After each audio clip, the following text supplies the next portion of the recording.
something wrong. And then you want me to do the intro. Oh, that's what they want. That's what they want. Hello, and thank you here to our live stream at 1 St. Paul. QMI Agency Niagara is continuing our live stream series. Here we have with us St. Catharines Mayor Walter Sendzik, Niagara Falls Mayor Jim Diodati. We're here today to talk about the ongoing push from Niagara region to get year-round daily GO train service to the region. So let's get right at it. Jim, if you can paint a picture for us for a moment here. How would bringing daily year-round GO train service, as advocates continue to say, transform Niagara? Well, it's all about jobs and economic development.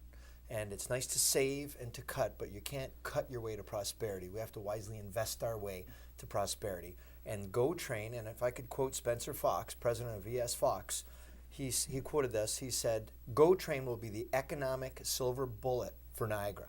And there are so many examples of how and why. And you just look around that Golden Horseshoe and you see the development in Mississauga, Oakville, Burlington, now Hamilton. And it's great that GO's expanding to Kitchener-Waterloo. It's great that they're going up north to Orillia. It's great it's going east. Come south to Niagara. We've got 430,000 people here that are counting on this. That right now 50,000 people commute to the Hamilton Greater Toronto area. We need to plug in. It'll be like an umbilical cord that'll create economic development and stimulate us for jobs, right?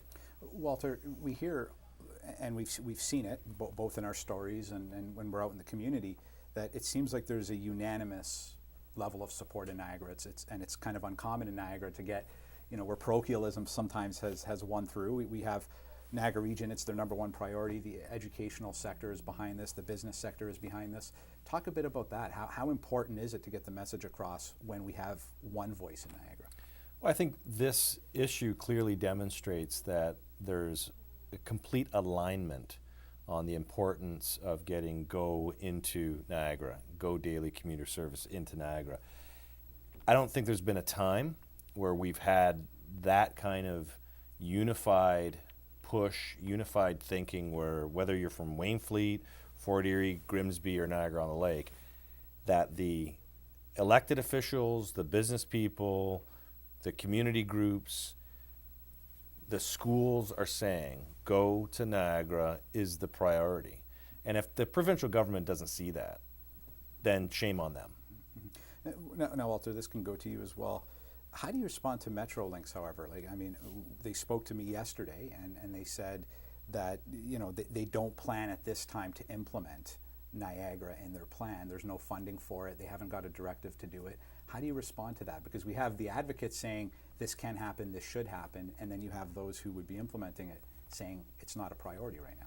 Well, they're an agency of the government, and they've said the same thing when it came to Kitchener-Waterloo. They said the same thing when they talked about when Barrie wanted to have GO coming into its municipality. They said the same thing when Hamilton said, we want to have a GO hub in our community. Metrolinx seems to say that a lot, but when it comes to the business case that we've developed, it would be very hard pressed for them to be able to say the numbers aren't there, it doesn't add up. I think once Queen's Park sees the business case that's been developed by the region, the province will say this makes sense, and as Mayor Jim has talked about, the economics behind it makes sense. This is not just us saying, hey, include us please in this GO expansion. This is us saying, here's the economic case for it.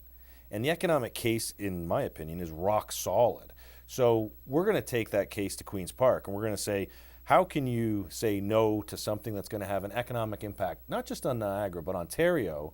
And therefore, you need to go to Metrolinx and say, this is priority number one, expansion into Niagara needs to take place, not 10 years down the road, but next year. And Jim, at the same time, they keep going back to the idea of a tunnel. And I know that's the proponents are saying, we don't need that, but when I spoke with them yesterday, they said if we want GO train daily, year-round service to Niagara Falls, a tunnel at the Welland Canal would be necessary. And I know it's something, so there's that disconnect. And that's what I think is getting some resonance is we hear a clear directive from the advocates, but we're hearing another story from Metrolinx. Well, that's why when we heard of all the challenges, we wanted to deal with each one. And we ran a ghost train along with the St. Lawrence Seaway and Metrolinx, and we clearly displayed that there is no issue. And maybe long-term visioning down the road, that's their long-term vision for rail and transportation as a hub. and as a corridor. But right now, we have a model that we'll be presenting very soon that's been developed by our consultant that shows that that is not necessary for what we're looking to do right now.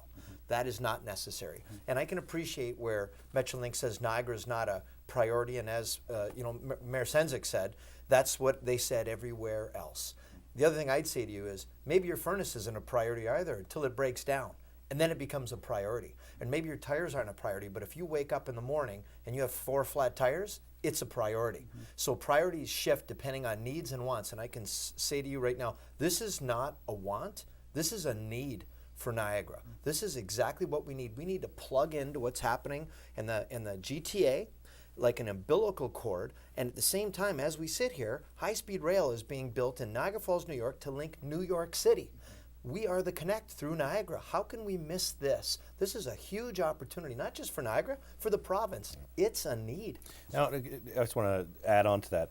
When you look at the accident that took place in on the Burlington Skyway last year that shut down the Burlington Skyway both ways, unlike a Barrie or a Kitchener-Waterloo or Burlington where you've got other arteries that lead into the GTA, both rail and road, all we have is one 400 series highway. We don't even have a rail link going in. So those commuters, people who are trying to get to Toronto for appointments, who are trying to get to Toronto for events or their job, they were stuck. And it wasn't just for a couple hours. They were stuck for days.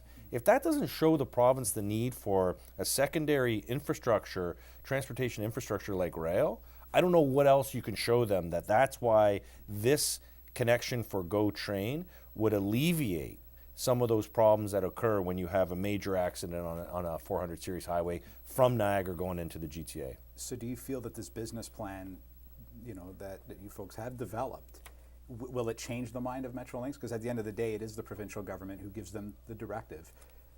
Is that's the plan, right? I mean, to convince them into changing the direction is what Mr. Carnegie, Dan Carnegie, CAO, and City of St. Catharines told me yesterday was that's what we're hoping to do with this business case, is to change the direction.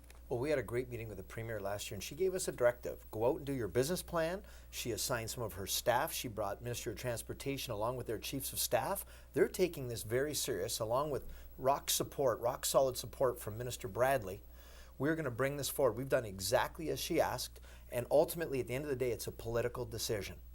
So the province, the Premier is going to say, make it happen and find a way. So we have found a way, and now we're going to wait for the politics to catch up. But the business plan is, as Mayor Sendzik said, is rock solid. We're very confident moving forward. And at the end of the day, if you realize that you need a new furnace and you find out you can get it for 90% off, all of a sudden it becomes very appetizing, and we've come up with a business plan that's taking 90% off of what they originally said it would cost. How can you not seriously consider something like this? You have to. And now this business plan, when we talk about the initial cost, we were told at one time would be $1 billion, but we've heard through this new business case that it would be closer to 100 to 150 million to bring daily year-round GO Train service to Niagara.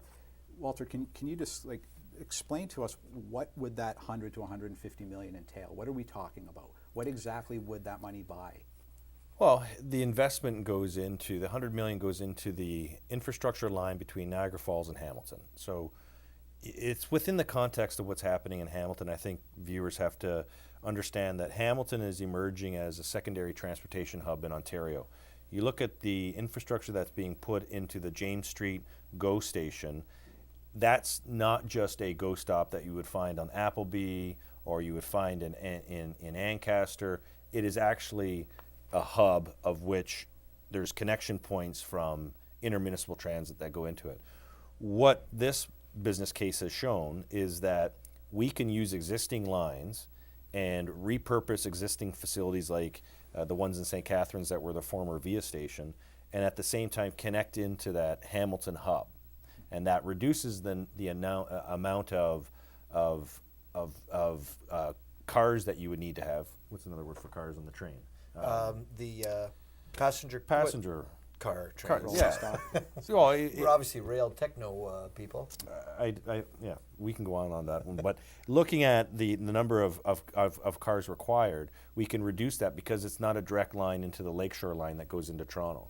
So Hamilton becomes the hub, and we can run 8 or 9 passenger cars going back and forth between Niagara Falls and Hamilton, and that allows the people of Niagara to access a growing economy in Hamilton, but then have that hub then extend their reach into Kitchener-Waterloo or into the GTA. So you're reducing the amount of infrastructure upfront costs and bringing it down to a more manageable number, which is the $100 million range. So we're also talking, Jim, track upgrades, station upgrades, parking improvements. Is that some of the cost as well? Yeah, absolutely they are. And I mean, we're not looking here, we want to get the service up and running. And there'll be continuous upgrades throughout the process. Let's get it up and running. Let's get it starting building the ridership, and then it'll make more sense for further investment. But there's no question, the GTA is looking this way now. They're buying houses. You know, Niagara Falls, our problem now, we're selling out subdivisions before we even put the infrastructure in the ground. The growth is coming. We see what's happening in the US. We see what's happening in the Hamilton area. What are we waiting for? Let's connect right now. Let's not wait for it to happen. It's happening right now. And when we talk about the business plan, Niagara Region, which is spearheading this effort, went ahead and hired a pretty influential figure, the former GO Transit president, Gary McNeil. Talk a bit about that hire. What will he bring to the table, or what has he brought to the table?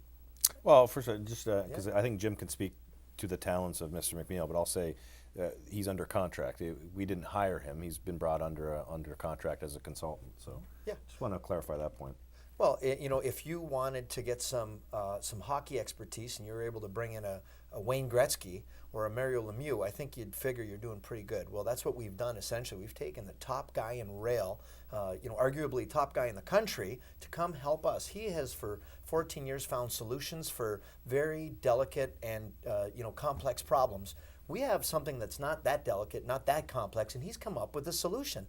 A little bit of lateral thinking, a little bit outside the box thinking. We've come up with a way to not only do it, but to do it at 90% less than what they were saying we had to do it in the beginning. We have great ridership with our bus service right now, but the problem with buses, Ray, buses get stuck on the QEW just like cars. They're at the mercy of traffic, weather, you know, as Mayor Sendzik mentioned, accidents on the Skyway. If you're building any kind of network system, you want double redundancy. There's got to be another way, and there isn't right now. The lake's in the way. We have a great way to do it with rail. How can we ignore that? And Walter, I know you brought in, you know, that the region had brought him in as a consultant, didn't hire him, but the region did set aside $400,000 to promote this case, to bring GO here, you know, and some have wondered, you know, it's a pretty hefty price tag. Can one of you tell me what exactly is he being paid? I mean, at the end of the day, it is public taxpayer money. Can any of you tell me? We've been told he's being paid a portion of the $400,000. Can you be a little bit more precise for the taxpayers? I don't have the specific numbers. We've tasked this with our CAO, and we approved the money. And right now he's within the parameters of the money, deciding how much goes for promotion, how much goes for marketing, and how much goes for our consulting. So I don't have that specific number, but I'll tell you, it's worth, when we pull this off, it'll be worth every penny, and everyone will look back and realize this was a turning point. This was the game changer we've been looking for. Are you not concerned, though, Walter, that nobody is able to say publicly how much he's being paid? As Jim said, the budget was passed that allowed for the CAO and their office to go out and put together the best package for getting GO to Niagara. And that includes personnel, that includes a campaign that will engage the public, that includes advertising, that includes going to Toronto and going to Queen's Park. Like, the $400,000 is going to be used for a spectrum of costs and investments that are going to get GO into Niagara. So I'm not privy to that contract. The contract was not put in front of council. It's part of the budget package that was applied for and approved by the CAO's office. So I'm not concerned. Any idea when Mr. McNeil's business case will be presented to the Premier? Well, I understand we're in discussions with the Premier because we're going to present it to her first and to her staff. You know, and further to your question earlier, Ray, Are we concerned about the cost? I'll tell you what I'm concerned about, the cost of doing nothing and the cost of standing still. You know, if I could quote Minister Coteau, Minister of Tourism, you know, when I met with him last year, he said, you know, so often we're afraid to make a mistake, we're afraid of failure, but there's a cost to standing still. And I think the region's been standing still far too long. It's time that we step up. It's time that we start to play and be part and parcel to what's happening right now with rail. And as you look at development around the Golden Horseshoe, you realize it's huge, and it's directly related to what's happening with GO. So we want in on it, and as I say, it's not a want, it's a need. And I want to jump in on this in terms of, we haven't, in the context of Southern Ontario, and you look at where the growth is taking place and where specific investments have been made by the province, we haven't asked for a lot. Yes, we got a hospital, but so did Oakville, so did Barrie, so did Kitchener-Waterloo. We're asking for our fair share. And this investment is part of that infrastructure fair share that too often Niagara gets overlooked. And that's not being disrespectful to the current government, that's not being disrespectful to previous governments, but other communities have spoken very clear and loud about what their needs are in their community. We're actually doing that, and the province needs to listen and give us our fair share. Are you saying that the province has? Are you saying that the province has ignored Niagara in the past? I think I don't want to blame I think, as Jim was saying, I don't think we've actually done a strong job of going to the province with very specific asks that have an impact on our local economy and the Ontario economy.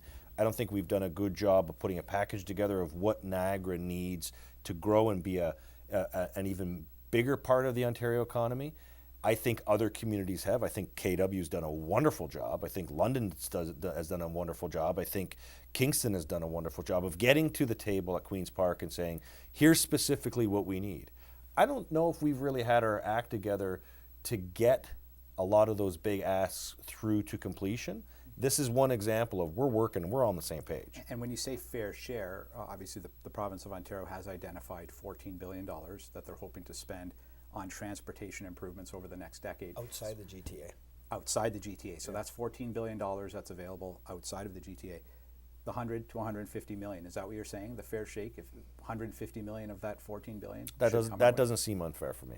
No, and you know, further that, how often does a region come together with 12 municipalities and they're unanimous? It's very seldom that happens, and we've picked our number one ask, and it's a very reasonable cost compared to some LRTs out there that they're asking for, and a lot of multi-billion-dollar asks. This here, I think, the return on investment is going to be huge for the province. We've all come collectively, and it's our time. Can you speak, Jim, to the ridership? Because that's, and I'm not sure if the business case, I'm sure the business case will talk a bit about this to the Premier, but where's the guarantee that the ridership will be there for daily year-round GO train service? I mean, it's fine in the summer season and the tourism season, but what guarantees or what assurances will you have for the province that it will be worth the $150 million investment when it comes specifically to ridership? Well, past performance is the best predictor of future performance, and the GO bus ridership has been outpacing the provincial growth since they implemented it. It's been a very solid and successful experiment. So we're certain of that. We had our weekend service, Ray, that we've been running for the last few years, where during the summer we have a service come down. We have 2 cars dedicated to bicycles. They've had outstanding ridership numbers both ways, both to go see Toronto and the Blue Jays play and to come down here and spend their weekends in Niagara. So we've already demonstrated the success of how it's been previous through both of those services. I believe our business model is going to clearly illustrate that it's a necessity. And the last thing I'd mention to you too, you know, when my father used to commute to work downtown Toronto 35 years ago, it was 1 hour and 15 minutes from door to door. Today it's 3 hours with no guarantees, and it's very risky. I've got a brother that commutes almost every day, works downtown Toronto, and same thing, he leaves 3 hours early for work. And he said, and if traffic's good, everything's great, I'm there on time, I have time to go to the gym first. If it's not, I'm on time for work, and I get to keep my job. I mean, what kind of quality of life is that where people are spending hours on the highway every day? I tell you, that's not a good quality of life for anyone in this province. We don't need more pollution, more congestion. We need a way to streamline it. We've come up with a solution, so now we're ready for the support of the province to make it happen. Well, for ridership? Yeah, in the business case, what they've done is analyzed the number of trips that are being made from Niagara into, and this is the thing, I want the viewers to understand, this is not about going into downtown Toronto. When you look at the commuting patterns of a lot of people who are leaving Niagara for their jobs, they're actually going into Greater Hamilton, Oakville, Mississauga, and to a smaller part into downtown Toronto. So it's that whole corridor of opportunity. And when you look at the number of riders that are coming out, and they will be in the business case, and you'll be able to analyze them and quantify them. When you look at those riders, they're largely coming out of what would be the Grimsby, St. Catharines, Niagara Falls area. They're driving to a GO stop in either Burlington or in other side of Hamilton, and you're getting them then getting onto the rail. I will say this to the viewer out there: if you were to go down the QEW, and when you hit Casablanca 50, when you hit those roads now at 7:30, you see the brake lights coming on. The volume is now on this side of the Skyway. No one can deny that.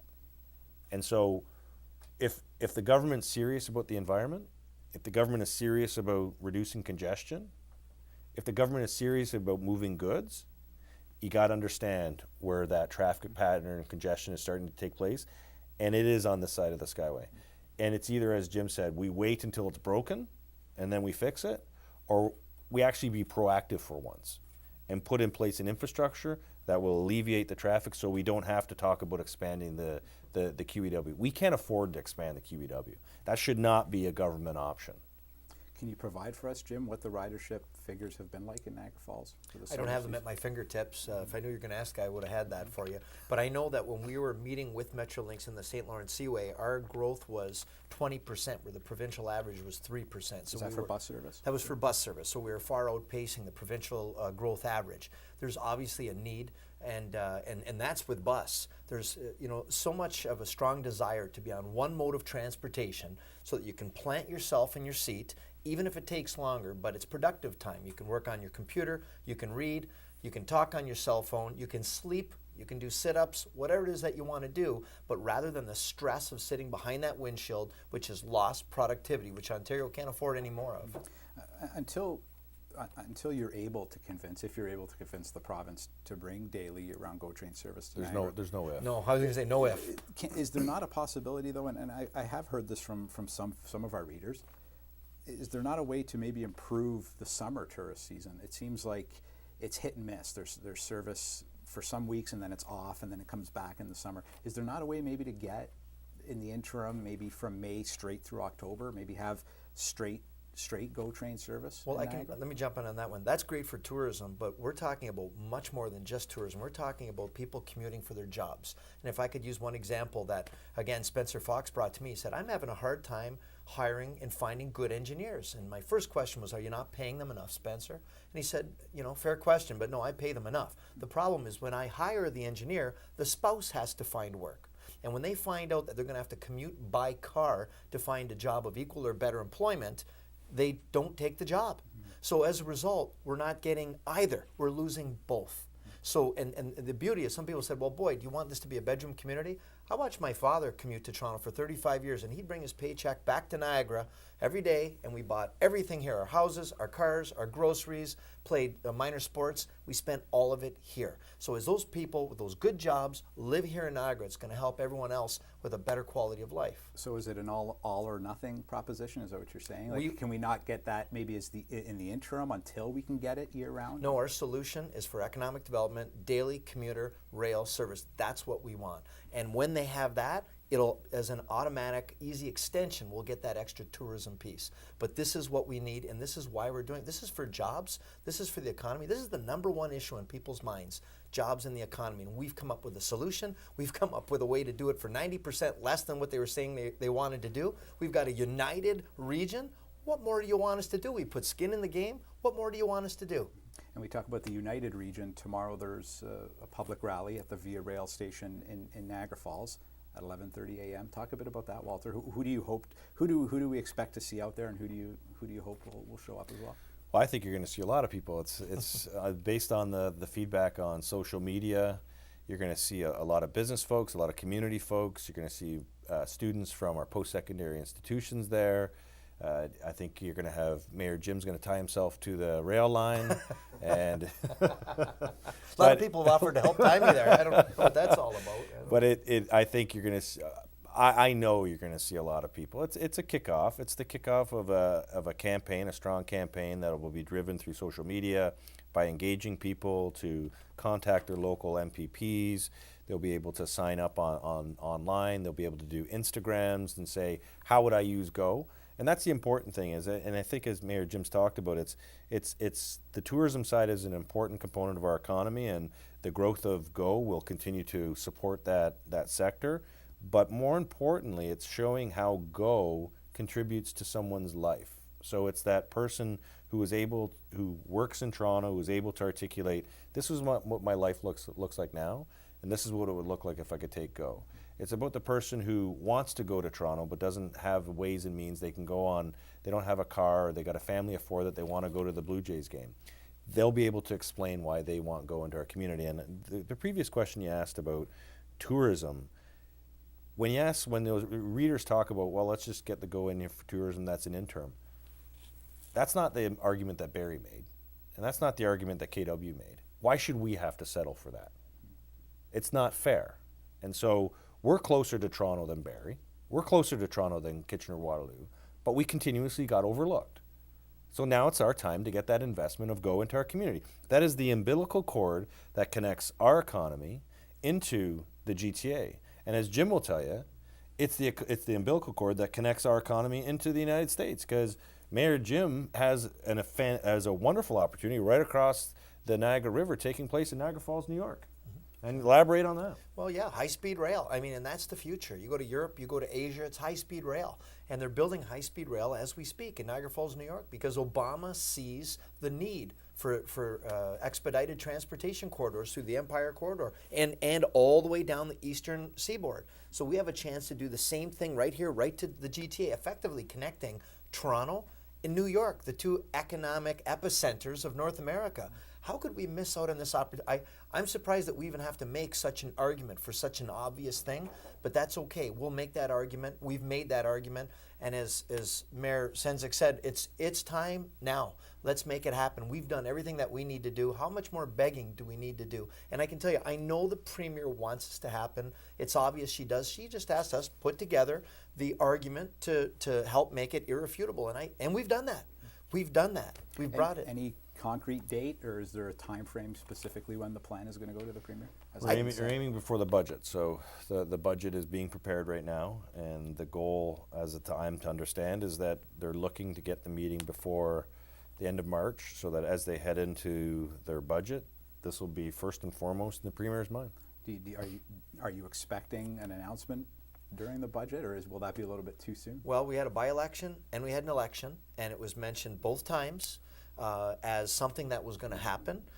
We expect it to be announced, and I can tell you that we're leading the charge, leading the parade is our MPP Bradley, our local minister here, who's helping us make this happen. We're doing all the work behind the scenes. We've done the heavy lifting now, Ray, and we're expecting a positive outcome. And I'll tell you, we aren't going to stop until we get it. There is no answer other than yes that we're going to accept, and hopefully it'll be sooner than later, but we aren't going to stop. We're non-negotiable. This is not a want. This is a need for Niagara and for Ontario. And QMI Agency Niagara, the Niagara Falls Review, the St. Catharines Standard, and the Welland Tribune will cover the public rally tomorrow, again 11:30 a.m. at the Via Rail Station in Niagara Falls. Mayor Sendzik, St. Catharines, thank you very much. Mayor Diodati, Niagara Falls, My pleasure. thank you very much. Thank you.